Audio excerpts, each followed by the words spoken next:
बरोबर आहे प्रकट करतात. साधू बोध काय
ठेला काही चमुराला अनुभव.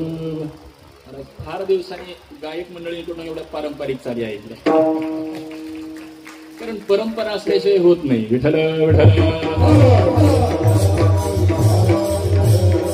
आपण बाहेर आपण पाहता सगळी सोशल मीडिया हँडल करणारी मंडळी आहोत आपण, आणि सोशल मीडियावर किती प्रदूषित वातावरण आहे. अशाही वातावरणामध्ये चालत आलेली परंपरा आणि तीच शिकवत असते की आपण याच्या चौकटीच्या बाहेर गेलो नाही पाहिजे.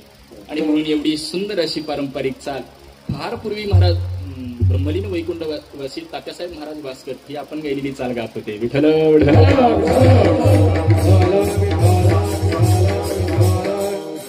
परंपरेतले एक उज्ज्वल यांचा आपण साधू पुरुष म्हणून त्यांचा नामोल्लेख केला जातो. असो, साधू बोध झाला